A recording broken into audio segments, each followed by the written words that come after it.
Swastiastu. Halo semuanya, perkenalkan nama saya Stefani Indrianti Dewi, nomor absen 20 dengan NIM 23101031316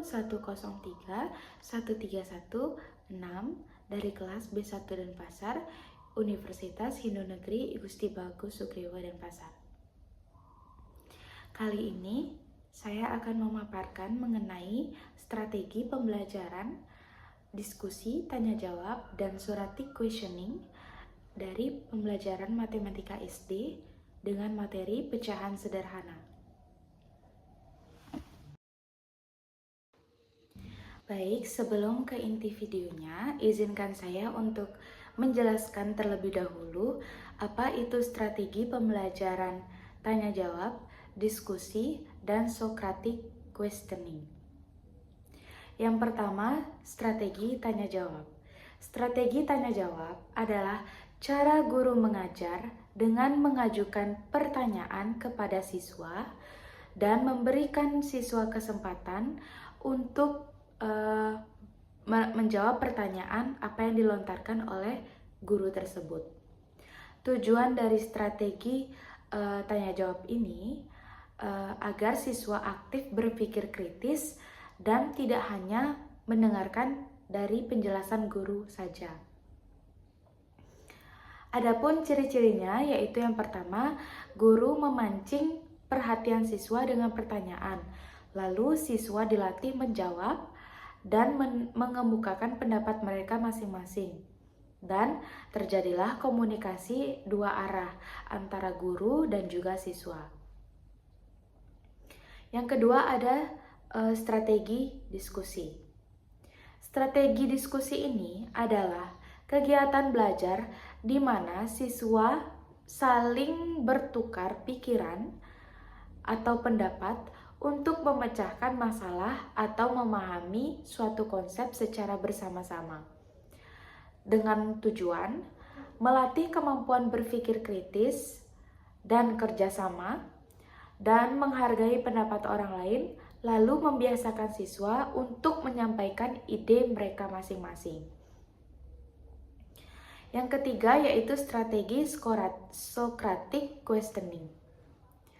Strategi Socratic questioning ini adalah metode bertanya yang mendalam untuk membantu siswa berpikir kritis dan menemukan jawaban sendiri melalui pertanyaan terbuka dengan tujuan menggali alasan dibalik jawaban siswa, membiasakan siswa berpikir logis dan reflektif, dan yang terakhir tidak langsung memberi jawaban tapi menuntun siswa menemukan jalannya sendiri. Halo anak-anak semua, apa kabar kalian hari ini? Wah, senangnya bisa belajar lagi bersama kalian loh. Hari ini kita akan belajar tentang sesuatu yang sering kalian temui sehari-hari, yaitu pecahan. Tapi bukan sekadar belajar rumus ya, kali ini kita akan belajar lebih berpikir kritis, berdiskusi, dan saling bertanya. Kita akan menemukan sendiri jawaban dari pertanyaan yang muncul. Jadi, siapkan buku catatan kalian ya. Buku catatan, pensil, dan tentu saja semangat belajar kalian. Ayo kita mulai pembelajarannya dengan penuh semangat.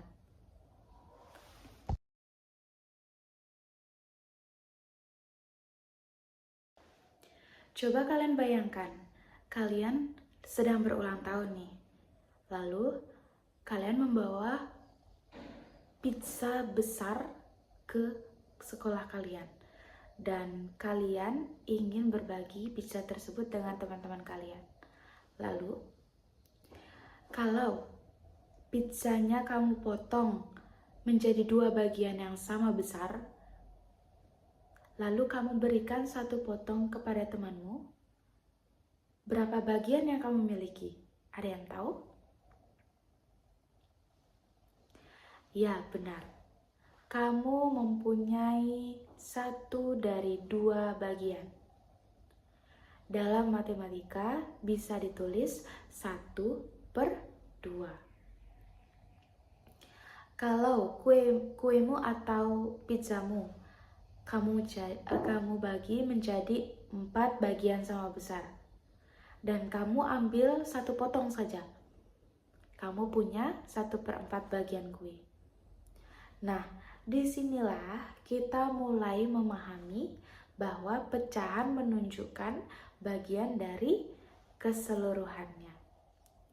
Nah, pecahan itu ternyata sering sekali ada di sekitar kita ya. Sekarang coba kita pikirkan contoh yang lain. Kalau satu pizza ataupun kue dibagi menjadi 4 bagian yang sama, lalu kamu ambil 1 bagian, kamu mendapat berapa bagian dari kue tersebut? Ada yang tahu?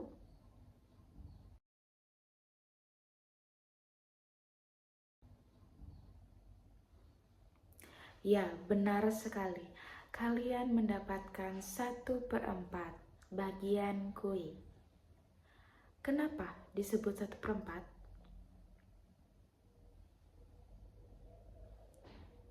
Karena 1 bagian diambil dari 4 bagian yang sama besar. Itulah mengapa angka di bawah pecahan itu disebut penyebut, karena menunjukkan jumlah bagian dari keseluruhan. Sedangkan angka di atasnya itu disebut pembilang, yaitu bagian yang kita ambil. Coba kita perhatikan bersama-sama. Ada pizza dibagi 2, coklat dibagi 4, 1/4, semangka dibagi 8, 3/8, 3-nya bagian diarsir. Sekarang kita coba perhatikan ini. Menurut kalian, mana potongan yang paling besar?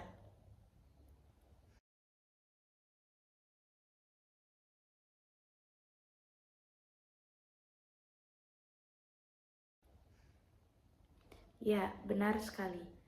Yang paling besar adalah 1/2. Mengapa? Karena semakin banyak bagian yang dibagi, potongannya semakin kecil. Sekarang kita coba diskusikan. Mana yang lebih besar? 1/2 atau 1/4? Dan mana yang lebih banyak? 3/8 atau 1/2?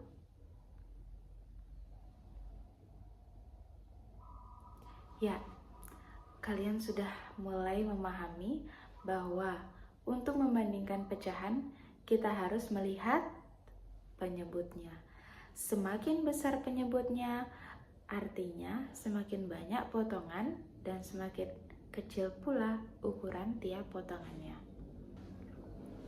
Sekarang kita coba berpikir lebih dalam ya. Kalau satu kue dibagi menjadi 8 bagian yang sama besar, lalu kamu ambil 4 bagian, berapa pecahan yang kamu punya? Ya, 4/8. Sekarang, apakah 4/8 itu sama dengan 1/2? Bagaimana menurut kalian?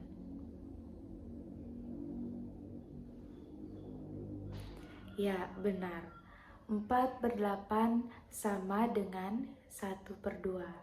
Karena kalau kita bagi 4 dengan 8 dengan angka yang sama, yaitu 4 hasilnya 1 dan 2. Keduanya ini menunjukkan bagian yang sama besar dari satu kue yang utuh. Nah, ini disebut pecahan senilai, 2 pecahan yang nilainya sama walaupun angkanya yang berbeda. Nah, hari ini kita sudah belajar banyak hal tentang pecahan. Kita tahu bahwa pertama, pecahan menunjukkan bagian dari keseluruhan. Yang kedua, semakin besar penyebutnya, semakin kecil bagian yang diambil. Yang ketiga, pecahan yang nilainya sama disebut pecahan senilai. Seperti 1/2 sama dengan 2/4 sama dengan 4/8. Melalui diskusi dan tanya jawab, kita belajar tidak hanya menghafal rumus, tapi memahami makna di baliknya. Sebelum kita akhiri, coba kita pikirkan ya di rumah. Kalau kamu punya coklat, dibagi menjadi 12 bagian, dan kamu makan 6. Berapa pecahan coklat yang kamu makan? Apakah sama dengan 6/12? Apakah sama dengan 1/2? Tulis jawabannya di buku kalian atau tulis jawabannya di kolom komentar ya. Terima kasih sudah belajar dengan semangat. Sampai jumpa di pertemuan berikutnya. Bye-bye. Ya, sekian video dari saya mengenai strategi pembelajaran tanya jawab diskusi dalam pembelajaran matematika dengan materi pecahan sederhana. Saya tutup dengan Prama Santi. Om Santi Santi Santi Om.